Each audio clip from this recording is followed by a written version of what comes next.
This is the Christmas Movie Screenwriter Podcast, episode number 24. Hello and welcome to the Christmas Movie Screenwriter Podcast. I'm your host, Karen McCann. The Christmas Movie Screenwriter is a podcast about writing, producing, and selling Christmas movies. You can find a transcript, show notes, and an action checklist on my website. Just go to christmasmoviescreenwriter.com and look for this episode, which is number 24. A quick few words about what I'm working on. I am just about finished with Act 1 of my newest script. Right now, it's a romantic comedy, and I am weighing the pros and cons of turning this into a Christmas movie. So we'll see. I'm also doing research on a separate item, a possible Kickstarter campaign for my debut novel, book launch. Now, I should say I am just beginning. I am still rewriting the book, so I have a long way to go, and I'm purposely taking my time. You hear about a lot of authors who really they finish the book, they want to launch it, they rush through a Kickstarter, they rush through editing, and they don't build a community. And I'm like, okay, I'm going to learn from other people's lessons and take that to heart. So lots of fun stuff ahead. And now, here is the main segment. Emmy-nominated director, writer, producer, composer Ron Oliver has directed and/or written award-winning theatrical feature films and television rating hits for studios such as Warner Brothers, Fox, Universal, and the Walt Disney Company.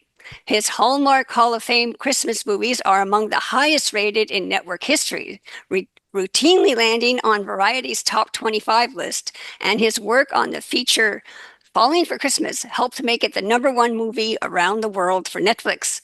He also wrote Jolly Good Christmas, A Timeless Christmas, Christmas at the Plaza, Christmas Everlasting, and many others. Well, Ron, welcome to the Christmas Movie Screenwriter Podcast today.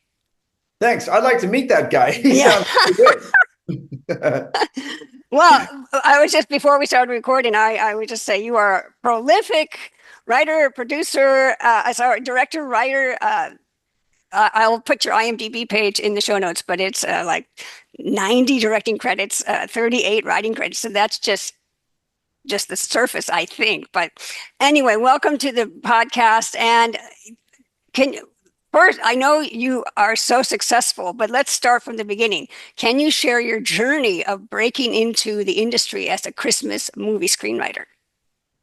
Well, it's sort of a roundabout way. I was a magician. And so I started when I was a kid. I was a magician. As you can see, I have a magic guillotine. I saw that. Some of my props. So, I was a magician, and a guy named Fred Barry saw me do a magic show. He hired me to host a TV show up in Canada.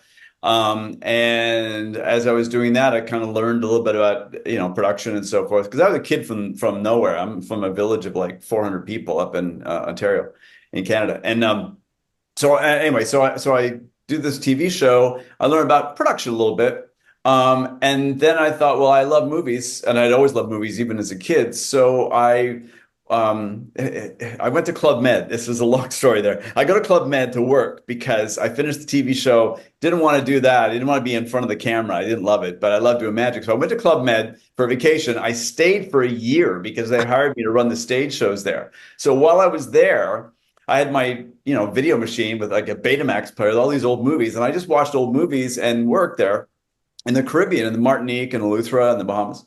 And so I had time to write, and I wrote a spec script, and then it was a horror picture. So I come back to Toronto, and I sent this spec script out to 4 or 5 production companies. This is in the 80s when you could still do this. 4 or 5 production companies in Toronto where I was living, and they one company bought, and they said they didn't buy the script, but they bought me. And they said, we like the way you write, come write for us. So I was with them. It's a company called North Star at the time in Toronto, a producer named Peter Simpson, who's since passed, but he was a great guy and gave me a huge chance. So I wrote this movie called The Haunting of Hamilton High. And then it was directed by a man named Bruce Pittman. And the movie didn't quite work when we finished it, looked at it. So Bruce had gone to other things. So I got to direct the reshoots on that movie. I learned Wow. so much about writing from that experience, and then and directing stuff, so then we made the picture, and it goes out, and the Samuel Goldwyn Company bought it, and they called it Hello, Mary Lou Prom Night 2, because Oh, the company owned the rights to Prom Night. So it went out and made a bunch of money, and then suddenly I had a career. And wow. On your first go round, yeah, practically. yeah. Well, what happened was the reviews in Canada were horrible, like Uh-huh. scathing. Oh, oh, But the reviews in the States and the LA Times were great. Kevin Thomas, bless him. And so I looked at that and I was like, okay, so I guess I'm leaving Canada. So then I decided to move to Los Angeles and get a career going. So then I did a bunch of the short version of all this now is I did a bunch of TV episodics. I did a series called Are You Afraid of the Dark? I did a series called Goosebumps. A bunch of stuff in the 90s. I traveled around the world. I went to London and wow. Paris and Berlin and Oh, my. Auckland and South Africa and making, TV shows and stuff. And then I got back into making movies again. And I got hired to direct a Hallmark movie, the first one I did called Bridal Fever with Delta Burke. And we did that in Canada, in Toronto, with the producer was a guy I'd worked with when I did one of my first movies, who was an AD, and now he's a producer. So I go and do this movie with them, and then Hallmark said, "Hey, we love how you do this, so why don't you come and do some more with us?" So that begot the next and the next, and I did. I think the first Christmas movie I did, official Christmas movie, was a Dennis the Menace Christmas over at Warner's, and a producer named Stephen Wolf, who I knew socially, said, "Hey, why don't you come make this picture?" And then suddenly I was doing Christmas movies. Okay. And then we're like, "Oh, he knows how to do that." So then I did a whole whack of those. And we did, I mean, from like 2010 or 12, I guess, to 2020, to around pandemic era. Wow. Um, I must have done, I don't remember how many Christmas pictures, but a whole lot. But in between those, I was doing other movies. I was doing movies at Universal. I did romantic comedies and family comedies. I did Granddaddy Daycare, and I did Big Fat Liar 2, and I did a bunch of stuff like that. And so I was still doing other stuff, but the Christmas movies really seemed to capture people's imaginations, and Okay. that sort of became what it was. Wow. That's quite a story. Yeah, no. And it's only, you know what? It's only when I do something like this that I like realize, go, holy crap, I've How far you come. well as that, but just the sheer luck of the draw sometimes. Oh, okay. Well, you're very humble. Yeah. How do you now? How in the Christmas movies? Some people say they're a little formulaic. How do you balance meeting audience expectations while trying to stay fresh and not predictable or cliche? Well, I stayed away from the whole saving the small town gingerbread ranch from the evil bakery developers or whatever. I kind of stayed away from those because I really didn't want to spend a summer standing in a field in Langley, British Columbia with being rained on. So I did mostly city stories, a lot of Okay. that. So I stayed away from that stuff. And also, I mean, look, at the heart of these stories, it's always about love. Like that's the whole Christmas thing is essentially a Right, metaphor. right, right, And it's always going to be boy meets girl, boy loses girl, boy gets girl, because that's the right, basic of all the stories. right. So that's the thing, and that's if that's the formulaic, well then sign me up because Yeah, you can't yeah, go along with a love story.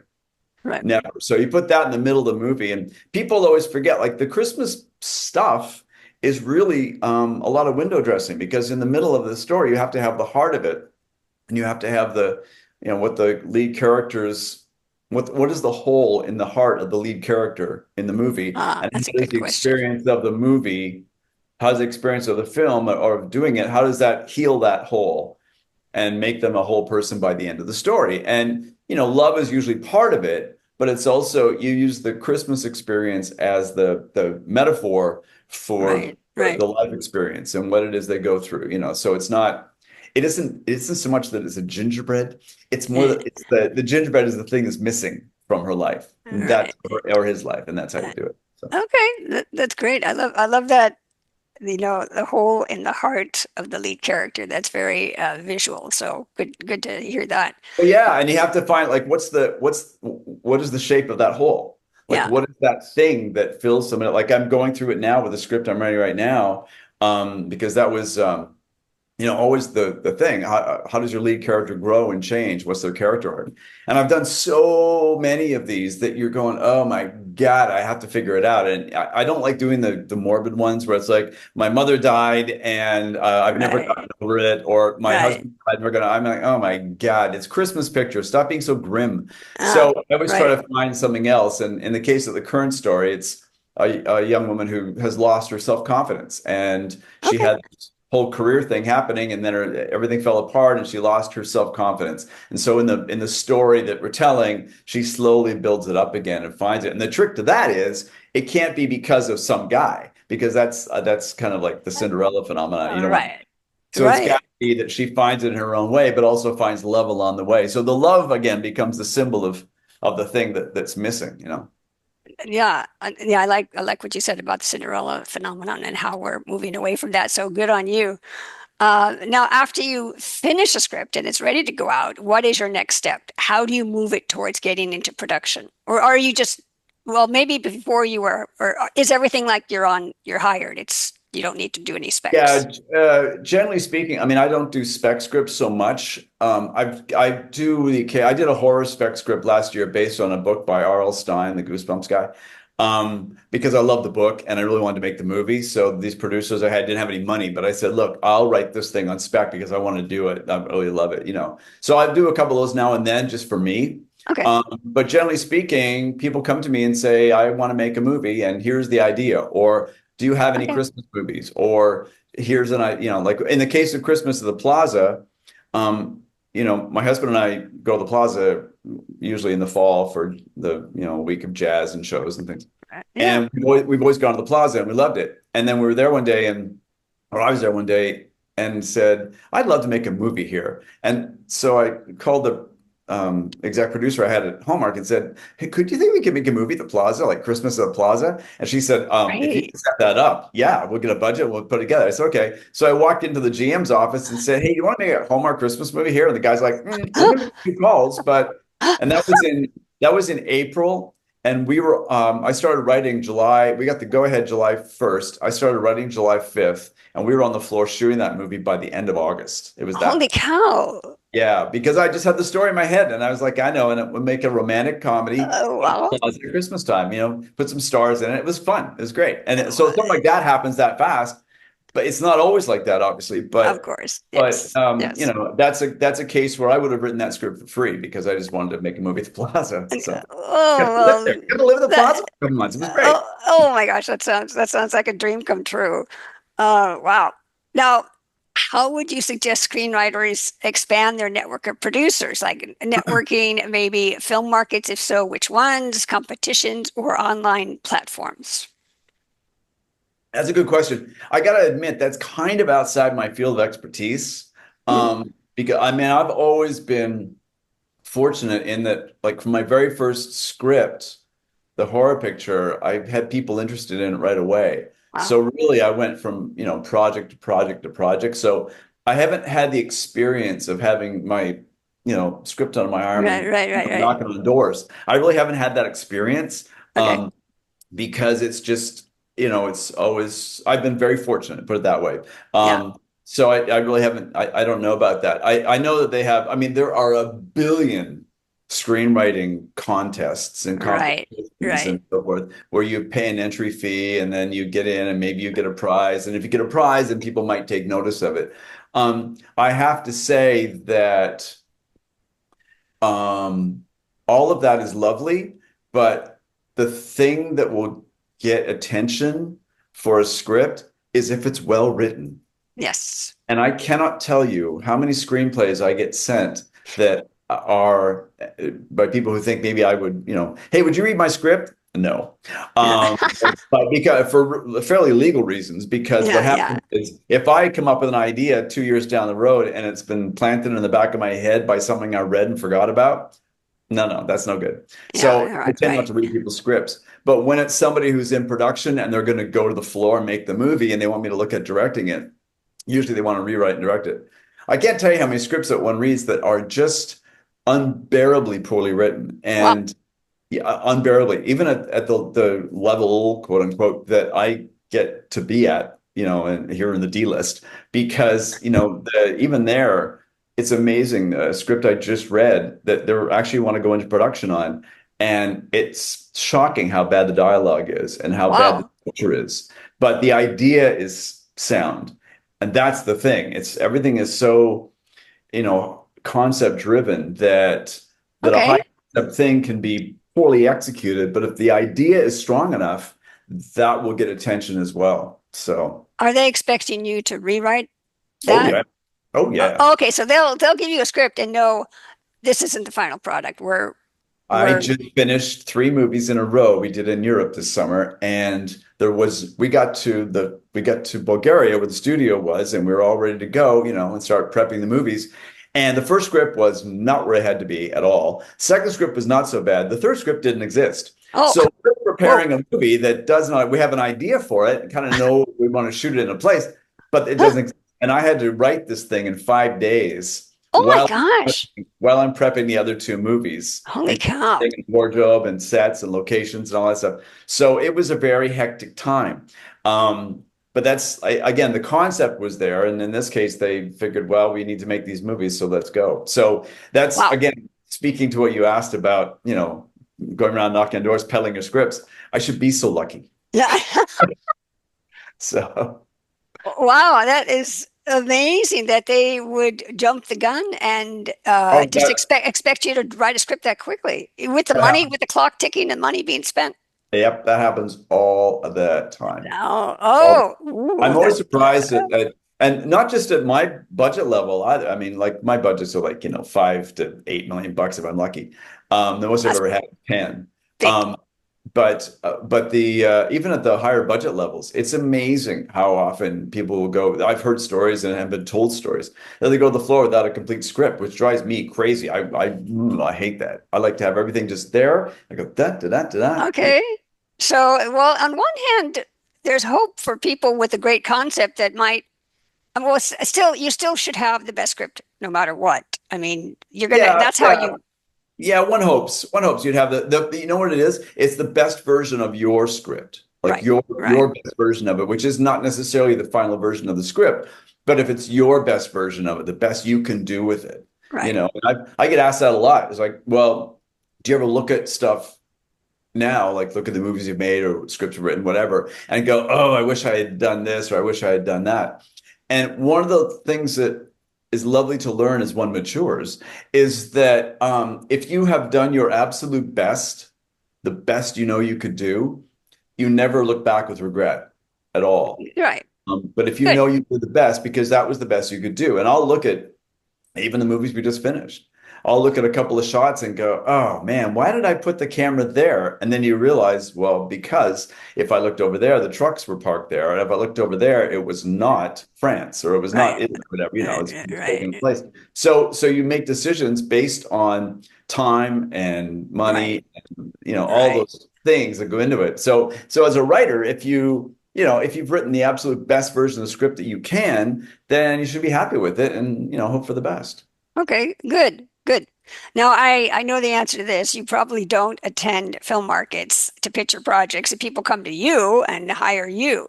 But do you do the people just come to you, or your agents go out and pitch you, or how does that work? Yeah, a bit of both. I mean, people will come to me and, they tend to go through my agent as a rule, but I will get people like on social media. People will send, and please don't. But on social media, people will send you a script or they'll send you a Wow, note really? or Oh my something. Oh gosh. yeah, and say, hey, would you like to read this? Or you meet people in a social setting who are in the business and they have an idea for you. Because that kind of networking does happen a lot, where you're with people in a social environment and they're like, hey, let me send you something on Monday, and then that sort of develops into that. But the stuff that I tend to do usually comes through my agent. They'll reach out Okay. to him and set something up. And like this project I'm doing now was a phone call. It was a producer I'd worked with once before, but then he reached out to my agent and said, "Do you think Ron would like to do this?" And And those tend to be financed already. yeah, Okay, Yeah. good. Wow, that's we aspire to be in your shoes someday. Now, getting a movie made can be stressful, like you were just saying the other three movies, and one of them scripts isn't even finished yet. How do you maintain a work-life balance? Do you have any hobbies? That's a great question. My work-life balance. Well, I live in Palm Springs, so there's that. Oh, that's Um, great. yeah, I have a marvelous husband and two dogs and two tortoises and desert tortoises and a collection of ravens. And Oh so my goodness. our life is lovely. How do I maintain a balance? I always have. I mean, I go to the gym. Okay, good, When I'm shooting a movie, I go to the gym every morning before we go good. to bed. I'm religious about that. And hobby wise, I love film. I mean, I love Yeah, movies. That's the hardest thing is that when I'm writing something, I don't go to the movies or I don't do anything at all like that. I stay focused because I don't want to have other ideas right, infiltrating, and right, that can right, happen. So right. I tend to stay pretty cloistered, like a Trappist monk to his faith, to quote George Saunders in All About Eve. Um, but yeah, that's an important thing. And the work-life balance is tricky, especially if you, as a writer, it's a very isolating Right, job. You right, have to be alone. You have to be away from people. And that's the right. hardest part of it is trying to keep yourself cloistered so you can do the work. Because it's very easy not to. And everybody has their own system. Like I will get up in the morning, go to the gym, take a couple swim in the pool, and then I'll write for like 3 hours in the morning, have a lunch, write in the afternoon, Wow. and have a dinner. And sometimes write late at night. If I'm on a deadline like I'm on now, I'll usually, maybe do a little more of that stuff. Right, But right, right. I tend to break it down into chunks and just go like this, and you have to, otherwise you'll lose your marbles. But also, what's interesting is if you're stuck in a scene, like I was stuck a couple of days ago, I had this sequence that was driving me nuts, and I said, I know it's in there. I just have to find it.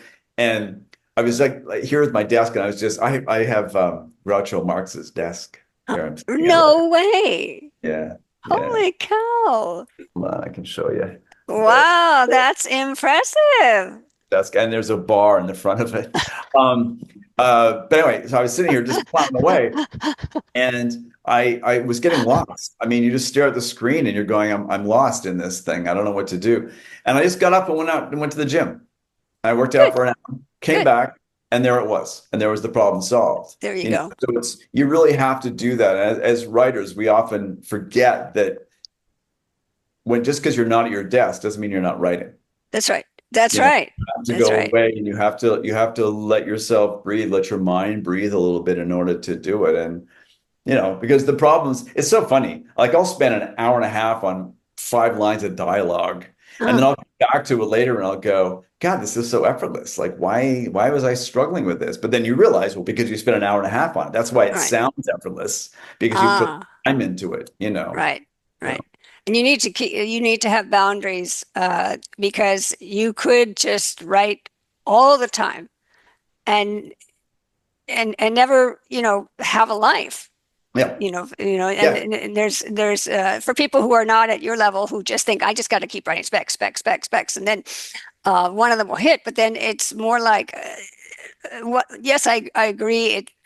I don't know. Would you agree? For people who are not established, it's a numbers game. Just the more scripts you write, the better, or is it sort of that's a good question. I don't know about that, to be honest with you. I'm not sure. I think there certainly is a mindset that says if I have a box full of scripts that I've written, one of them is going to hit.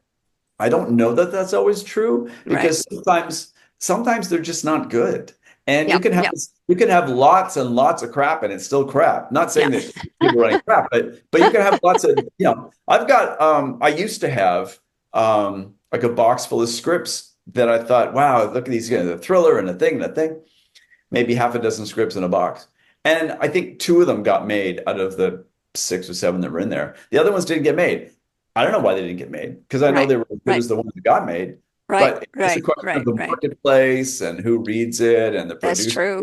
elements of it and the marketability of stuff. So a lot of these things, I had a script once about alien abduction insurance fraud that I could not sell for the life of me. And I love that script. And it's just so Okay. great. It's hilarious and it's funny. And it's about, this guy who wants to, he takes out alien abduction insurance and then defrauds the company.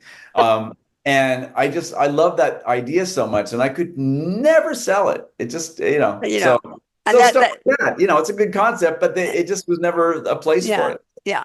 Well, that gives, some of the younger writers hope because someone in your position with your contacts with a great script, the writing's good. But yet, like you said, it could be, the timing, who reads it, the commercial aspect, or, obviously it's not the skill of the writing, but so that's good to hear. Now, what advice would you give to your younger self? Wear sunscreen. Uh, um, let's see. Never give up. There you go. That's the key to it. Never give up. Um, I don't know. That's interesting. If you could go back and tell yourself what to do, well, buy Apple stock. I'd tell Yeah. myself that, buy real estate as soon as you can. Uh, I don't know. All the mistakes that one makes in life, if you're happy where you are, Yeah. those Yeah. mistakes led you to That's right. this place. That's right. And I'm like the happiest person I know. I think that's I clear. That's very that yeah, it comes off. So good for you. we have a really simple life. It's not extravagant at all. It's a very simple life, but like I have my valet put my trousers on for me one leg at a time, like everybody does.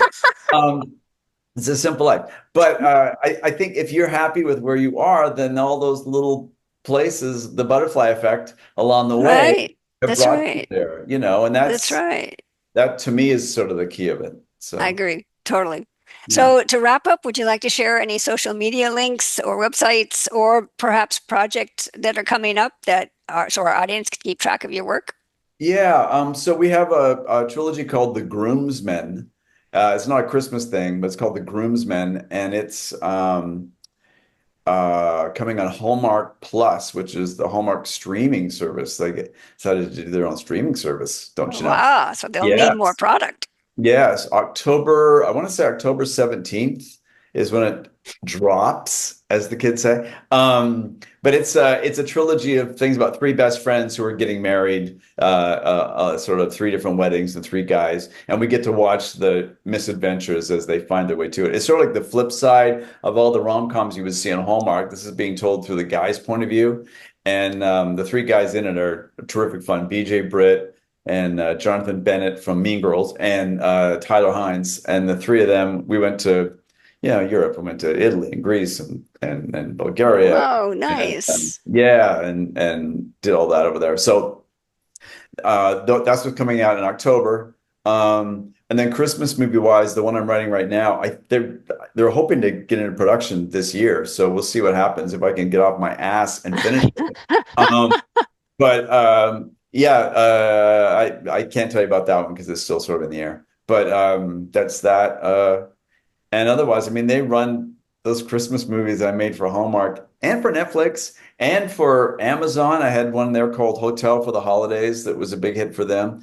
They run those things every Christmas. They'll run them Nice. 24/7 Good. all Christmas long. So, you can certainly find it. And social media wise, I'm on I don't know what they're. I'm on Facebook and I'm on Instagram. Okay. I'll get that. Put that in the show Yeah, notes. I don't do whatever they're calling it now, X and so forth. X. Right, right, right. I got issues with that guy. I do that, and I don't do really anything else. Those two are sort of fine for me. So yeah, That's great. Well, Ron, thank you so much for coming on the podcast. Thank you for sharing your knowledge, your experience, your fantastic, happy attitude, which is very refreshing and encouraging. So, thank you again for coming on the podcast. my pleasure. And now for my action checklist, I have two items for your action checklist from my interview with Ron. So number one, it has four parts. Number one is using love as a central theme in Christmas stories. So identify the core emotion. Determine the central emotion needed for your lead character. Ask yourself, what emotional void or unresolved conflict is driving them? B, you need to show character growth. This is the character arc, as we all have heard before. Ensure your protagonist evolves throughout the story. Highlight how their experiences and love help them grow. Change and overcome personal challenges. And C, symbolize love as the missing piece. Use love as a metaphor for what's missing in the character's life, whether it's self-confidence, forgiveness, or acceptance.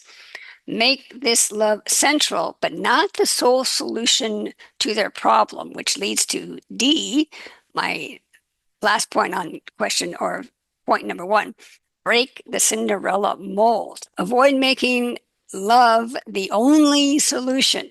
Show how the character's journey involves self-discovery and empowerment beyond just finding romance. Now, number two is focus on a strong concept. Ron had a few funny stories about this. He is also a very prolific director, that he gets a lot of offers for directing gigs. And these producers have scripts. I mean, the movie is financed, and he gets the script and he says, some of these scripts are just terrible, but it's a great concept, which is what is going to get it made. And then he also shared a story about how he just shot 3 movies in Europe back to back. And he's started pre-production, and the third script hadn't even been written, and they were already in pre-production for movie number 1. But still, you can see the pressure. But he managed to write that script in 5 days, which is amazing. Anyway, Ron's experience shows that even if a script isn't perfect, a great concept can still attract producers and financing. So prioritize developing a compelling, unique idea for your Christmas movie that stands out. Remember, your concept is the foundation that will capture interest and provide flexibility in refining your script later. Well, that's the show. Thank you for listening. To show your support, please give us a 5-star rating on Apple or wherever you get your podcasts. And you can fuel more great content by buying me a hot cocoa on Buy Me a Coffee. Just look for the page Christmas Movie, and explore other inspiring podcasts and blogs on our website at christmasmoviescreenwriter.com. I'm your host, Karen McCann. Thanks for listening, and I'll see you on the next Christmas Movie Screenwriter podcast. Bye.